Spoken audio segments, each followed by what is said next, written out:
इस हफ्ते जो कंपनी सबसे ज्यादा सुर्खियों में रही वो थी निसान अपनी GTR को लेकर। लेकिन निसान ऐसे कंपनी भारत के लिए क्या स्ट्रैटेजी रखती है, आने वाले प्रोडक्ट्स क्या हैं, ये हमने जानने की कोशिश करी निसान के MD अरुण मल्होत्रा जी से। गॉडजिला के नाम से मशहूर GTR, जी हाँ, एक सुपर कार है और इसकी तारीफ जितनी भी की जाए कम है, लेकिन एक कंपनी के लिए एक ऐसी कार जो कि अपने आप में अलग रुतबा रखती हो वो बेहद ज़रूरी है। क्यों ज़रूरी है ये जानने के लिए इस वक्त हमारे साथ खुद Arun Malhotra ji MD Nissan India के हमारे साथ बने हुए हैं। अरुण जी, सबसे पहले तो बहुत शुक्रिया कि आपने हमारे लिए समय निकाला। यही मेरा सबसे पहला सवाल होगा, निसान GTR। निसान GTR जो है एक, मैं इसे कार ब्रांड के नाम से नहीं देखना चाहता, ये आइकॉनिक ब्रांड है। पिछले 30-40 सालों से इस ब्रांड ने जो कार एंथुजियास्ट होते हैं या जो कार के रिफाइनमेंट समझते हैं, लग्जरी समझते हैं, कंफर्ट समझते हैं और तीनों का कॉम्बिनेशन समझते हैं, उनके लिए अलग ही मापदंड क्रिएट करती है। और ये गाड़ी हिंदुस्तान में अभी तक नहीं थी और बहुत चंद देशों में तो हिंदुस्तान में लाई गई है।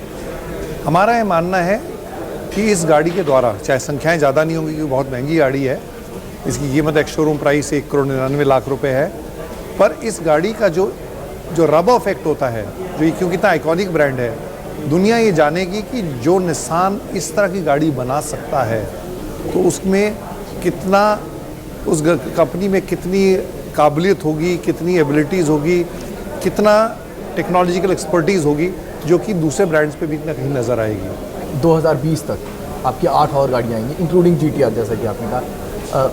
तो क्या आप कुछ रोशनी डाल सकते हैं कि इसके बाद सफ़र आगे कहाँ जाएगा?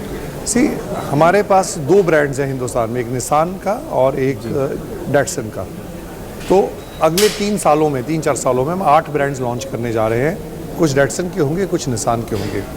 और ये ब्रांड्स जो बनाए गए हैं, जो प्रोडक्ट्स बनाए गए हैं, ये कहीं से हम ट्रांसप्लांट करके नहीं ला रहे, ये सिर्फ हिंदुस्तान के लिए स्पेशली क्रिएट हो रहे हैं। मैं निसान की बात करूं, टेरेनो और आपने जिस दूसरे ब्रांड की बात करी डैटसन की रेडिगो, यानी वॉल्यूम सेगमेंट, इनके बीच में गैप काफ़ी सारा है।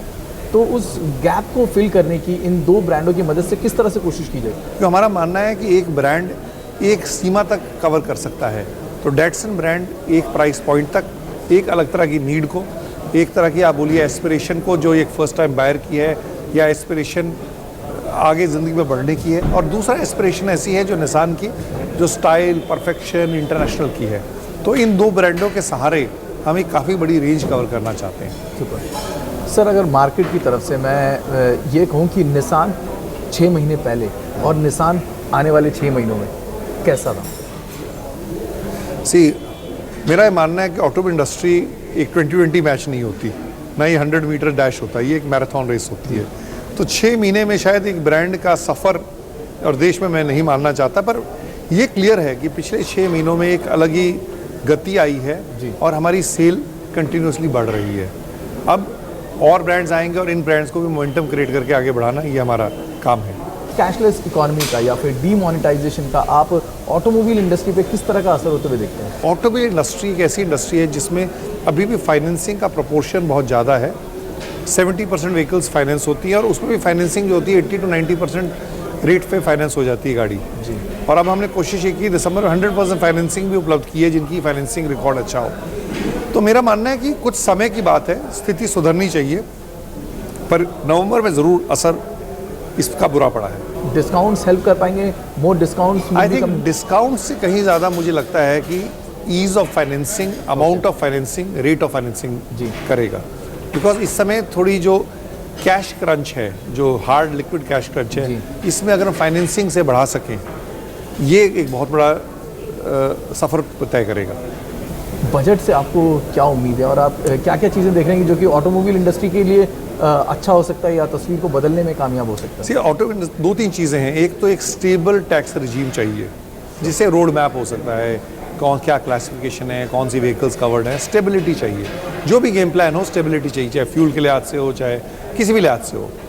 दूसरा मानना है कि GST में हमारा कैस्केडिंग टैक्स स्ट्रक्चर बहुत ज़्यादा है, तो GST से कुछ ओवरऑल टैक्सेशन जो ऑटोमोबाइल बहुत अधिक है हिंदुस्तान में, थोड़ा कम आएगा। ये 2 चीज़ें इंपॉर्टेंट रहेगी। और तीसरी चीज़, शायद मुद्दा अभी तक कवर नहीं हुआ है, हमारे काफ़ी टैक्सेशन जो होता है कारों पे, सेल टैक्स लोकल बेस पे होता है, रजिस्ट्रेशन रोड टैक्स, जो कि अपने आप ही टैक्सेशन स्ट्रक्चर है जो स्टेट सब्जेक्ट में है, ये अभी तक जीएसटी के परव्यू से बाहर है। सरकार की कोशिश इसको भी परव्यू में लाना चाहिए। राइट।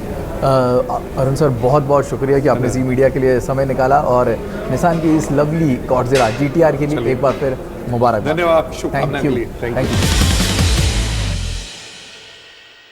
उम्मीद है दोस्तों कि आपको हमारा ये एग्जीक्यूशन का आज का एपिसोड पसंद आया होगा। अगर नहीं तो प्लीज़ जो भी आपके सुझाव, सजेशन या फिर सवाल हैं उनको हम तक भेजें।